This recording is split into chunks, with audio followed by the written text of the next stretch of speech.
aqui e então, Senhor, ó Pai, revelar, Senhor, a Tua palavra aos nossos corações. Abençoa, Senhor, a cada um que está aqui. Abençoa o nosso professor, dele graça, Senhor, cada vez mais para que possamos, ó Deus, compreender e entender a Tua palavra. Sim, que Pai. a Tua palavra possa ser revelada de uma forma ainda não vista, Senhor, de uma forma que nós conseguimos, ó Pai, identificá-la e trazermos para a prática das nossas vidas. Deus. Te pedimos a Tua bênção nessa noite de hoje, mas gratidão por tudo que até aqui o Senhor tem feito. Nós te agradecemos no nome de Jesus. Amém, querido. Irmãos, estão bem? Tivemos aí uma semana de folga aí, trabalhar a Aldeia da Serra, cheguei a quase 8 horas da noite na semana passada, não tinha condição de dar aula, não tinha como, não tinha de jeito nenhum, amém?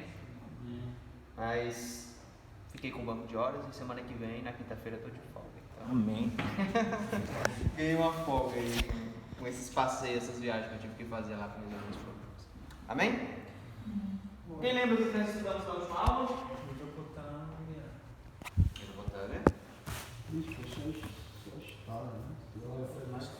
Já estudamos um pouco da história dos povos mesopotâmicos, não?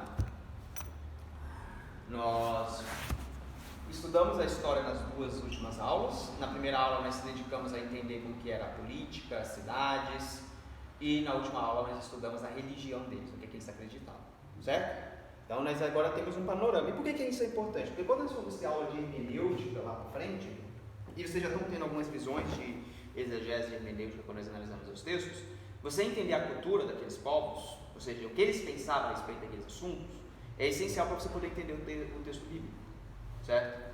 Quando o texto fala, por exemplo, de templo, como é que eles entendiam o templo? Porque é diferente da concepção de templo hoje, certo?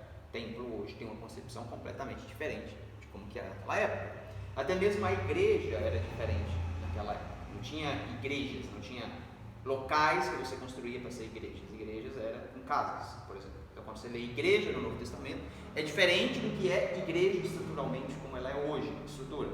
Até mesmo práticas. Nós temos práticas hoje que são diferentes da igreja na época do Novo Testamento, por aí vai, certo? Por isso que é importante esse conhecimento histórico. Hoje é praticamente impossível você estudar teologia e você não estudar história, a não ser que você queira estudar uma teologia medíocre, né? Que é o que temos de montão no Brasil, dúzias e dúzias de cursos teológicos medíocres, né? Vai ensinar ali uma teologia sistemática, vai ensinar ali uma teologia dogmática, mas não vai ensinar a pensar, vai ensinar você a analisar o texto, não vai te ensinar hermenêutica a fundo, de fato, por exemplo, né? Eu vi hoje uma notícia de que o Brasil investe em educação superior em um padrão europeu, investe bastante em educação superior, isso é muito bom, certo? Nós sabemos que ter uma formação, uma faculdade abre porta de emprego, melhora a vida, né? Melhora a qualidade de vida, muito bem. Só que o Brasil investe 3 vezes menos em educação básica, e isso é um problema. Por quê? Porque nós criamos um país onde 70% das pessoas é analfabeta funcional. E o que é um analfabeto funcional? Analfabeto funcional é uma pessoa que sabe ler, sabe escrever, mas tem grandes dificuldades de interpretar. Não entende, não consegue comunicar. E, infelizmente, quando nós vamos estudar teologia, saber interpretar texto é essencial. Porque se você não souber interpretar texto, você vai sair falando um monte de disparate em púlpito, como tem várias pessoas que falam um monte de disparate em púlpito. Ou você vai vir com tanta certeza e convicção porque você aprendeu daquele jeito, que você não vai deixar o texto bíblico falar. Você quer colocar a sua verdade no texto, em vez de deixar o texto bíblico colocar a verdade de Deus em você. Certo? Mas isso é um problema da educação brasileira, isso é um problema da nossa nação, que nós, né, temos que resolver, porque senão onde esse país vai parar? Infelizmente, nós não temos noções mínimas de nada, e o básico do básico nós não temos também. Alguém quer ir? Oi? Alguém quer ir? A Bíblia tem um versículo sobre isso que fala: não se perca em vãs conspirações. Então, não vamos nos perder em querer culpar alguém, vamos parar para pensar no que nós podemos fazer, porque esse é o papel do cristão, né? Tanto é que a escola bíblica dominical, ela surge na Inglaterra como uma forma aberta era só uma escola bíblica dominical, ela também era uma escola para as crianças carentes que não tinham formação. É assim que ela surge na Inglaterra, quando surge a escola dominical. Então o que acontecia? Na igreja, no domingo, as pessoas iam para aprender a palavra, e depois, quem não sabia ler, ficava lá que ia ter aula de língua inglesa. Eles eram na Inglaterra, falavam inglês, então eles iam aprender a escrever e ler inglês, que era a língua deles. Ia aprender matemática, ia aprender geografia, né? Tanto é que John Wesley, que é um dos grandes homens de Deus que nós tivemos na história, o livro dele que mais vendeu era um livro de primeiros socorros. Porque para ele não era só ensinar teologia, mas também ajudar as pessoas no que fosse possível. Então o que ele fez? Ele escreveu um livro sobre medicina, um livro de primeiros socorros. Se você quebrar a perna, você tem que mobilizar desse jeito. Se a pessoa estiver engasgada, você tem que fazer isso. Ele escreveu um livro de medicina, que foi o livro mais vendido, e ele vendeu a um preço muito baixo, para poder ajudar as pessoas. Entendeu? Então, é o nosso papel de igreja, em vez de nós ficarmos querendo culpar ou querer colocar a solução em política, não, tem que votar em fulano para resolver isso, mas tem que fazer isso. Não, nosso papel como igreja é de fato fazer as coisas, não ficar falando, nem delegando. Né? Mas foi assim que surgiu a escola dominical. Para quem não sabia, a escola dominical surgiu com o intuito de ensinar as pessoas a ler, a escrever, a fazer matemática e também fazer o ensino bíblico também. Mas qual que era a principal preocupação? Era o fato de que eles estavam em cidades onde as crianças estavam ali trabalhando em fábrica. Naquela época o trabalho infantil era liberado, que nós sabemos que é um crime, é horrível, né? Uma criança não tem que ficar 12 horas numa fábrica carregando carvão para morrer com 10 anos de idade por insuficiência respiratória, né? Por causa do trabalho. Não é isso que Deus fez das crianças, não foi para isso. Mas o que eles faziam para tentar dar para essas crianças uma vida mais digna, eles colocavam no domingo, que era o único dia que elas tinham, eles colocavam as aulas, eles criavam aulas.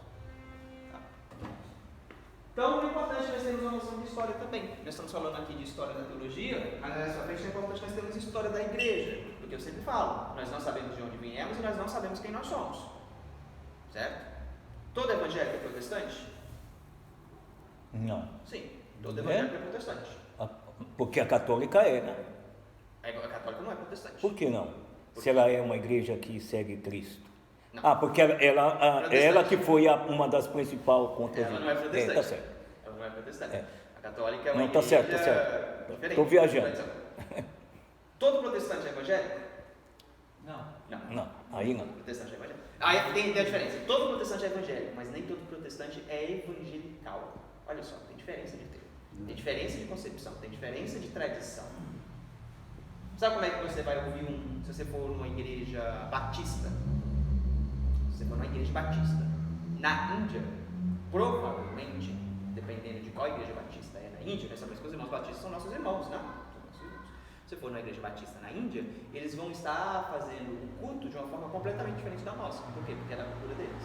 Inclusive, eles vão estar usando uma coisa que nós não gostamos dessa palavra, mas nós temos, que é um rito. Qual que é? Rito. Nós temos um rito no nosso culto. O rito do nosso culto é oração. Uma liturgia do culto, né? Uma liturgia do culto, só que na verdade a liturgia do culto é uma palavra disfarçada para falar que nós temos um rito. Sim. Que é aquela estrutura de culto. Nós lemos, oramos, cantamos alguns hinos da harpa, cantamos os louvores, né? Nós temos ali o grupo de louvor, aí depois tem ofertas, tem a hora da palavra, uma liturgia. É uma estrutura, todo culto segue esse rito, não é verdade? É o nosso rito. A Igreja Católica tem o seu rito, que é o rito latino. Que é tem um rito agora mais atualizado, depois do Concílio de Vaticano II, mas eles tinham um rito latino, que era aquele rito que era a missa toda em latim, que algumas vezes aí eles fazem.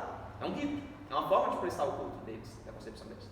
Então, se você vai numa igreja batista lá na Índia, voltando lá na Índia, provavelmente ele vai estar fazendo o culto num rito chamado Ciro Malabar. O que é o rito do Ciro Malabar? Para estudar a história da igreja, vocês vão descobrir.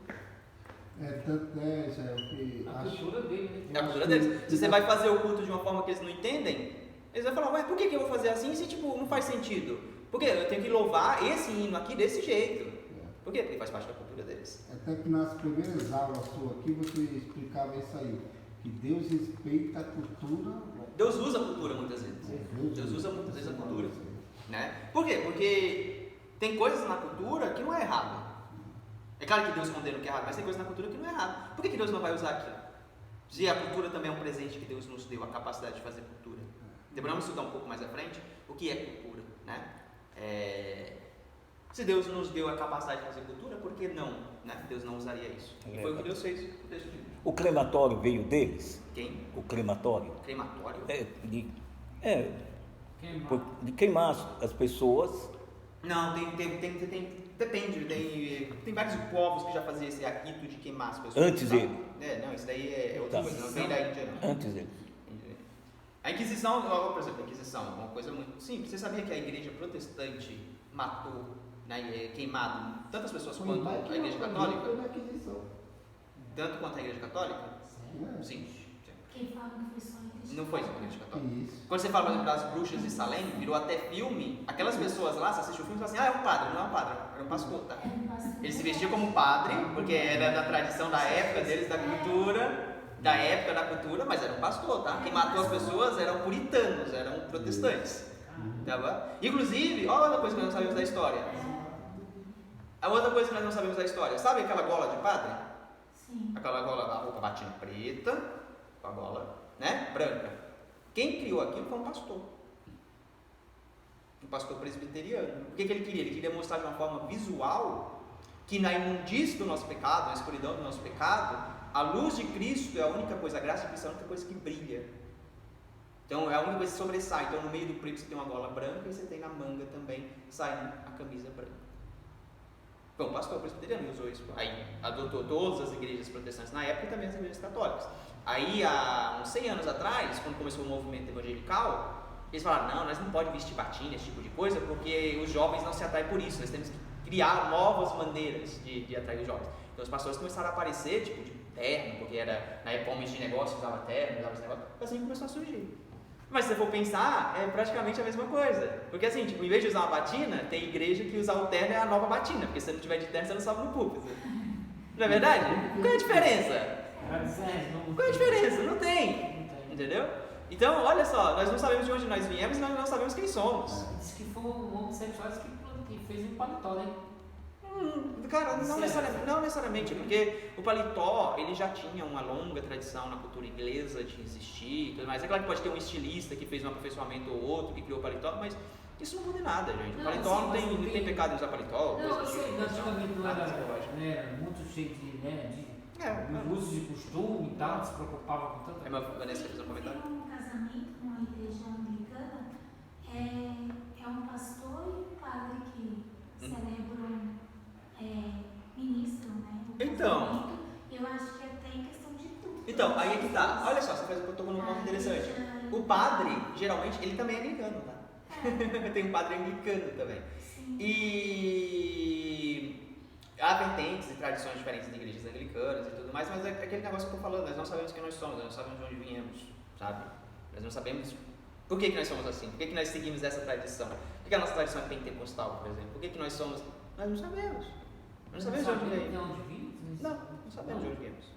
Não Quem sabemos. foi que falou essa palavra? Então, acho que ele já falou isso, só que eu não estou lembrando. Assim, da onde eu vim para onde eu vou, que ele acabou de falar. Não, eu falo assim, nós não sabemos quem somos e não sabemos de onde viemos. E nós não sabemos mesmo, porque nós não estudamos a história da igreja. Né? Nós não sabemos a história da igreja. Nós não sabemos a história da igreja. Nós às vezes sabemos no máximo a história da nossa igreja. Né? Os irmãos aqui que é assembleiano, eu vivo as coisas. Tenho certeza que dorme abraçado com a história da Assembleia de Deus. Isso aqui fez tudo aí, tá? Que foi aquela rua 28, né? Azusa. Lá nos Estados Unidos, lá ele sabe. Rapaz, eu não sei ele está citando, não. tem coisa.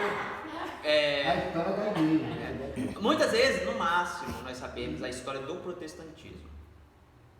Veio Martinho Lutero, nós não sabemos o que Lutero acreditava, nós não sabemos o que é ser luterano, nós não sabemos quais são as crenças do luterano, nós confundimos muitas vezes as crenças dos luteranos com as crenças dos reformados, que luterano e reformado são coisas diferentes, nós não sabemos disso. O luterano, né, irmão? Ele.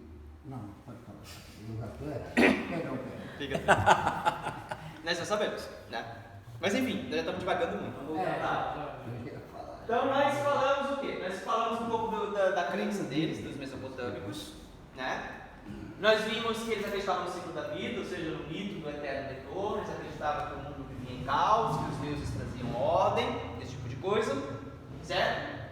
Eles faziam sempre então um sacrifício todo virado de ano para poder trazer ordem ao mundo, para fortalecer porque os deuses estavam fracos, porque lutaram o ano inteiro, foi uma briga danada contra o caos o ano inteiro, foi-se para um lado, facão para o outro, chegava no dia 31 de dezembro, claro que não era 31 de dezembro, eu estou generalizando para vocês poderem entender, eles usavam outros tipos de calendários, com outros meses, com outros dias, inclusive não era meses de 30 dias, tá? Era ciclos lunares. Então, só estou fazendo um exemplo, tá? Uma suposição. Para falar, o Israel falou que eles tinham o mês de dezembro lá, claro que não, estou dando um exemplo de outro. Porque a gente faz isso, né? No ano inteiro ela descansou, vamos Exato. fazer. Então, aí chegava lá no dia 31 de dezembro, no final do ano, os deuses lá estavam cansados, então o que eles faziam? Eles reuniam todo mundo, ia lá para os Egurats, faziam um sacrifício imenso para fortalecer os deuses, para os deuses comer bem, para na virada da noite eles derrotarem o caos e colocar o mundo em ordem. Só que era um trabalho assim, que se repetia todo ano, porque o ano voltava a ficar em caos até o final do ano, a gente tinha que fazer de novo o sacrifício e por aí vai. Né? Então, isso era o que eles chamavam de Akitu. Ok? Todo mundo lembra disso que nós vimos na aula passada? Isso. Outra coisa era. Isso aqui eu quero voltar nesse ponto, porque eu acho que eu não consegui explicar muito bem na aula passada. Quando eles construíam um ídolo, eles construíam uma estátua de uma divindade, eles pegavam aquela estátua e faziam uma série de rituais, inclusive rituais de purificação. Porque assim, eles não acreditavam que aquilo era o Deus, tá? Tipo, eles não eram burros a esse ponto de falar, não, isso aqui é o Deus, tá? Eles não acreditavam nisso. O que eles faziam? Eles pegavam aquela estátua, né? Imagina que isso aqui é uma estátua, eles pegavam a estátua, eles faziam vários rituais, eles faziam danças em volta da estátua, eles faziam sacrifícios em volta da estátua, eles faziam as orações em volta da estátua, eles jogavam incenso, faziam várias coisas em volta da estátua. Por quê? Eles acreditavam que no final desses rituais, a essência da divindade que eles adoravam, por exemplo, na Babilônia era Marduk, eles acreditavam que Marduk, a essência de Marduk, iria se fundir com o ídolo, certo?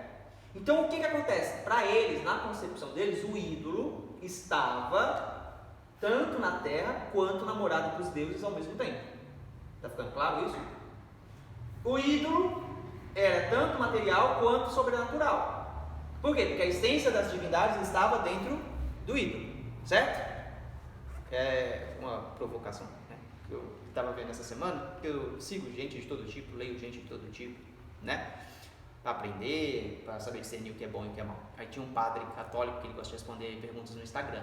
Aí perguntaram, se uma imagem de uma santa quebrar, o que é que eu faço? Eu posso jogar fora? Não, você não pode jogar fora, você tem que pegar a estátua, envolver em pano, se não tiver recuperação, você quebra até virar pó e depois você enterra. Então, é a mesma coisa que os babilônicos faziam. A minha mãe faz isso. É a mesma coisa que os babilônicos faziam. É tipo como se aquele material tivesse... não pode. Se você tiver como consertar, você conserta. Se não, você pega, esmigalha até virar pó, né? E joga, enterra, ou você enterra, né? Você não faz outras coisas. Mas assim, eu faço essas provocações, mas eu sempre quero deixar uma coisa clara aqui na aula. Nós temos que respeitar as pessoas, certo? Temos que respeitar as pessoas, né? Nós temos que respeitar, não tem que chegar na igreja lá e ficar chutando as santas deles, os ídolos deles, fazendo essas coisas. Temos que respeitar, tem certo? pouco, né? E outra coisa, tem grandes coisas que nós podemos aprender com eles, tá? Tomás de Aquino era católico, e eu, aqui, pelo menos, né? No momento, aqui ninguém tem capacidade de entender 100% de Tomás de Aquino. Lutero, né?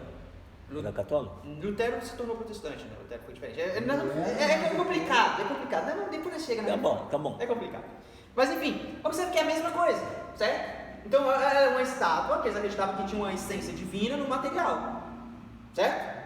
E o que acontece? Quando você tinha as sacerdotisas de estar, eles acreditavam que as sacerdotisas de estar, quando elas eram sagradas a Deus estar, acontecia o mesmo processo das estátuas. Está fazendo sentido agora? Ou seja, a essência da divindade da deusa também estava habitando nas sacerdotisas. Então, quando um homem ia oferecer um tributo a Istá, Istá era a deusa do sexo, Istá era a deusa do amor, Istá era a deusa da fertilidade. Istá é o nome acadiano, o antigo nome dela era Inanna, então quando você vê Inanna ou Istá é a mesma divindade que está falando. Então como é que eles acreditavam? Como é que eles iam prestar tributo a essa divindade, os homens? Eles iam até o templo, ofereciam um cordeiro como pagamento e se deitavam com a sacerdotisa, numa espécie de prostituição ritual. Por que ele estava fazendo aquilo? Quando ele se deitava com a sacerdotisa, não era no intuito de estou fazendo sexo, como hoje, por exemplo, um homem que vai procurar prostituta faz. Tem uma criança, quando ele tem? Não, tem 11. enfim. Não, pode falar, de hoje em dia. Mas agora já aprende tudo, né? Mas, vamos lá. Não tem jeito, não. Hoje, por exemplo, um homem aí no mundo que vai procurar uma prostituta, ele vai atrás de sexo. Quem ia nos templos atrás da sacerdotisa não era atrás de sexo, era para poder fazer rituais para a Deus, era um ato de idolatria. Ok? Ficou claro? Ficou alguma dúvida sobre isso aqui? É importante vocês entenderem esse conceito. Por quê? Porque a Bíblia também muitas vezes está lidando com esse problema e tentando resolver, e tentando falar para o povo: peraí, vocês não podem fazer isso, você só pode adorar a Deus. E quando ele fala que só pode adorar a Deus, ele usa figuras como Jezabel em Apocalipse. Por quê? Porque era a pessoa que estava indo atrás de fazer prostituição ritual. Peraí, como é que você fala que é corpo de Cristo e você está se deitando com prostitutas? Não está certo isso. Aí ele vai falar nas cartas lá, Jesus vai falar nas cartas, né? Porque assim, tem uma coisa, né? Que você critica alguém do meio evangélico, alguém do meio evangélico vai lá na mídia, vai na TV, na internet, faz uma besteira bem grande. Você vai criticar: porque não pode atacar o povo de Deus, a igreja não pode falar nada. Aí Jesus vai lá e fala: ô João, escreve 7 cartas aí, manda para todas as igrejas, para todo mundo saber o que aquelas 7 igrejas estão fazendo, né? Jesus não teve esse pudor na hora, Jesus. E aí ele escreve e ele fala: tenho contra ti que tu se aliou a Jezabel e aos Nicolaitas, né, nas igrejas lá nas cartas, né, que fazem sacrifícios e imoralidades. Está lá nas cartas do Apocalipse. Começa com esse pecado. Astarote é a luta, não? Astarote já é Canaã. Nós vamos chegar lá. Nós estamos aqui na Mesopotâmia. Inclusive eles têm a versão deles desse sacrifício, tá? Eles têm. E é Anat, a deusa Anat lá em Canaã, que é a divindade que eles fazem esse tipo de rito. Que provavelmente é a divindade que Judá tentou fazer um rito, tentou fazer um sacrifício, tentou fazer uma adoração quando ele achou que Tamar era uma prostituta ritual. Certo? Então olha só como esses homens eram complicados. Por quê? Porque a Bíblia não está narrando a vida de homens perfeitos. Na verdade, a Bíblia está narrando a vida de um monte de homens pecadores e como Deus não desistiu de nós mesmo assim. Né? A Bíblia está narrando a vida de homens que tentam ter um relacionamento com Deus e falham o tempo todo, porque são podres. Isso é a Bíblia. A Bíblia não está apresentando heróis. O único herói que a Bíblia apresenta é Jesus. Certo? Uma coisa que eu esqueci de falar. Eu assisti um filme uma vez, muito bom, aliás, um filme polonês de 1967. Aliás, isso deve ter parecido muito elitista, né? Mas enfim. Quando eu nasci,